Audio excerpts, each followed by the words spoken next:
Bom dia, companheiros e companheiras. Hoje eu estou me lembrando de uma música de Luiz Gonzaga muito antiga, né? Ainda da metade do século passado. Né? O título da música era É para rir ou não é? Então, por que eu lembro dessa música? Porque relacionando essa música aos esses economistas de meia pataca ou de uma pataca. Primeiramente, vou explicar o que é pataca. Pataca era uma moeda que eles denominaram antigamente, na época do Império, que valia 320 réis prata. Então, isso é pataca, para quem não sabe. Então, esses. E depois foi pejorativamente é, colocado no mercado, no mercado. Olha o mercado aí, o mercado está em toda parte. O mercado colocado no mercado para definir gente que realmente tem pouco valor, ou um valor bastante insignificante, como é o caso da maioria desses economistas que publicam na Folha de São Paulo, no Estadão, até mesmo no Globo, na Carta Capital. Olha o que esses energúmenos dizem. Esses energúmenos dizem que temos que reduzir a demanda. Agora, que demanda essa gente está falando? Mais da metade da população brasileira, que são 213 milhões de habitantes, tirando as criancinhas que não operam, né? É, então, vocês veem que mais dessa metade ganha o quê? O salário mínimo. Qual é o salário mínimo atual? R$ 1.518. Então, aquele que ganha esse dinheiro vai a uma farmácia comprar um remédio, dois ou três remédios, ele compra o que ele acha que é de maior prioridade, que é a prioridade. E os outros eles vão empurrando com a barriga, né? Eles se automedicam. Então, essa é a situação. Eles não chegam no final do mês, de dia 1º ao dia 30, não é, com uma exorbitância de dinheiro favorável para que eles possam, não é, viajar para o exterior, para Miami, sei lá para onde, para a Europa. Não, eles não têm essa condição. Então, a estupidez desses economistas chega a esse ponto. Outra coisa, eles dizem: temos que controlar a taxa de juro, temos que controlar a inflação. Bem, eu me lembro bastante bem, né, que na época da ditadura militar a inflação chegou a quatro dígitos, e o Brasil não quebrou, como eles dizem, o Brasil não quebrou. Então, da década do governo Vargas até 1980, 1975, 80, foi onde o Brasil mais cresceu.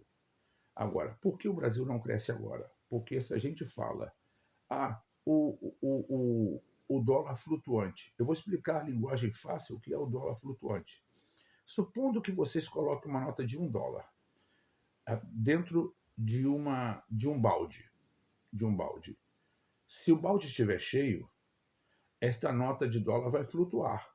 Agora, se você esvaziar o balde, deixar pela metade, essa nota de dólar também vai continuar flutuando. Então, esse dólar flutuante é o que eles chamam, entendeu? Não sei se deu para vocês entenderem. O Brasil é a segunda moeda do planeta que mais se valorizou no ano passado, até esse ano, até agora. É a segunda moeda de maior valorização. Então, eles diziam também o seguinte: não, temos que controlar a inflação, porque, e não sei o quê, porque o dólar vai chegar a sete reais. Bem, o dólar está entre 5,23, 5,25, no máximo 5,30, bastante controlado. Né? E a inflação, 5 e alguma coisa, está bastante controlada. Mas o que essa gente quer? Essa gente quer satisfazer aos grandes poderosos, aos investidores de papéis. Né? Por você ver que a indústria pouco está crescendo no Brasil. Por quê? Porque hoje, com a taxa Selic a 15%, e eu não preciso ser nenhum economista, eu fiz 2 anos de economia, e daquela época, né, mas muitas coisas eu me lembro. E você não precisa ser aquele gênio da raça para você saber que isso aí é pura balela, é puro para satisfação do mercado, do investidor da bolsa e dessa gente que vive de papel. Hoje em dia, hoje em dia, hoje em dia e de anos para cá, a indústria brasileira vem caindo. Por quê? Porque eu falei isso em vídeo anterior. Porque no passado você tinha a mão de obra, o proletariado, né? O produto, né? Que transformado saía um produto terminado e vendido ao mercado. Então se produzia muito, porque mesmo se pagando ao proletariado, mas o pagamento da, da matéria-prima para que chegasse a um produto final, mesmo assim compensava bastante. Isso naquela época não existia, essa especulatividade do mercado, dos Faria Lima. Então, o que eles descobriram?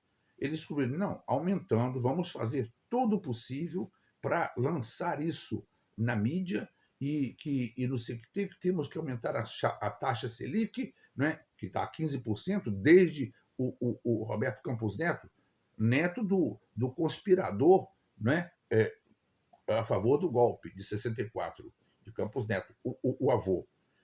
Então, ele mesmo tem esse pensamento imbecil, idiota, e, lamentavelmente, está sendo seguido por Galípolo, o presidente do Banco Central indicado por Lula.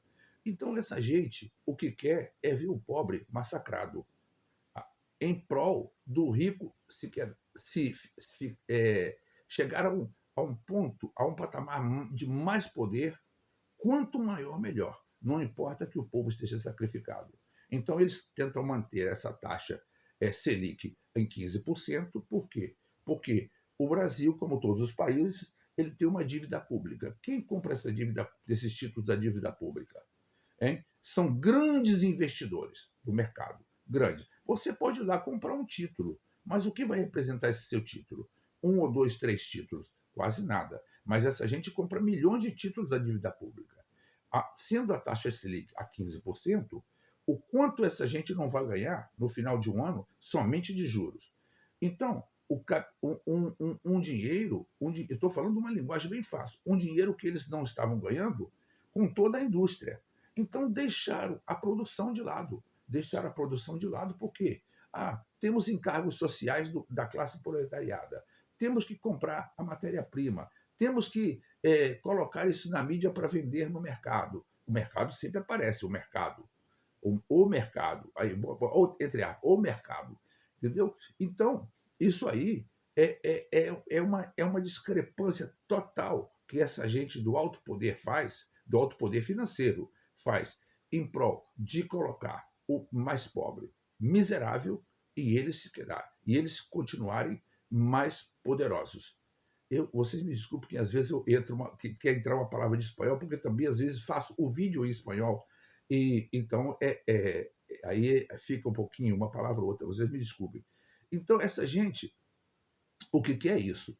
Então, na Folha de São Paulo, hoje estava lá, e eu tô dizendo isso, não é que eu tenha lido ainda a Folha de São Paulo. Realmente, eu passei a ter essa informação por uma publicação hoje do professor Marco Antônio Villa falando sobre isso. E ele fala exatamente isso. Exatamente isso. O que essa gente quer? Essa gente, não, mas temos que controlar a inflação com a taxa Selic bem elevada. Não, não é isso. Não é isso. Você pode ir baixando gradativamente, 0,5%, e no final de um ano você já baixou 3%. Ela de 13 passa para 12. Entendeu? Não é baixar de uma vez só. Por quê? Porque baixar de uma vez só acarreta uma grande quantidade de problemas.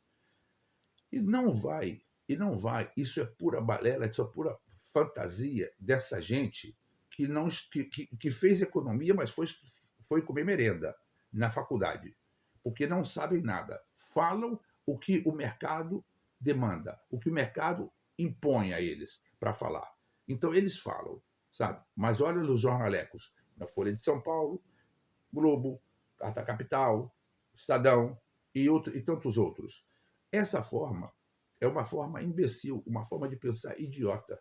Eles simplesmente querem satisfazer a camada mais promissora, a camada mais alta da sociedade, que é o quê? Quando muito exagerado, os bilionários do Brasil, 50 mil, não é? Em detrimento da classe pobre, que é a metade do Brasil, Você divide, por exemplo, 213 milhões pela metade, né? Dá 100, vamos dizer 106, 107 milhões. Né? Essa é a classe pobre, que ganha até um salário mínimo, R$ 1.518. Você acha que essa gente tem poder, né, de grande demanda? Claro que não. Você acha que essa gente, depois que paga um aluguelzinho ou compra o pouco que pode de comida, você acha que essa gente tem capital de investimento? Não, essa gente não provoca nenhum problema, né, inflacionário. Isso aí, eles colocam isso na mídia, tanto na mídia escrita como na mídia falada, na mídia televisada, para que a pessoa que põe um pouquinho de atenção, que não tem orientação nenhuma de economia, ela simplesmente, olha, tá vendo? Agora pode ser que aumente a inflação. A inflação está sob autocontrole.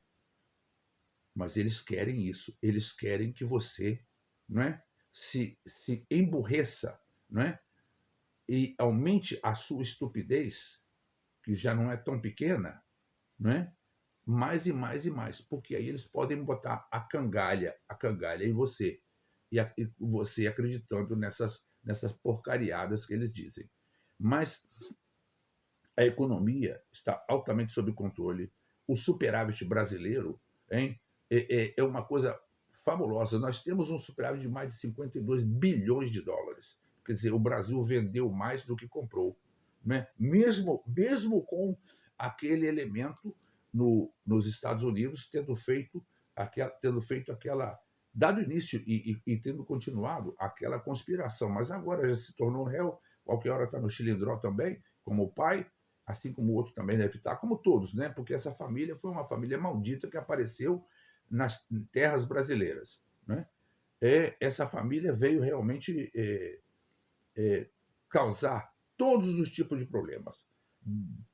Não se viu na história da República tantos problemas causados por uma única família que vive do governo. Porque ali é aquele Jair Renan, aquele analfabeto que fala os cidadãos, ele fala os cidadãos, né? Lá no Balneário Camboriú, na terra daquele Jorginho Melo, o ultradireitista, aquele nanico, entendeu? Vem o outro também, é o conspirador contra a República, o Dudu Bananinha, né? Vem esse Flávio Bolsonaro, um senador que não, não merece o mínimo crédito, né?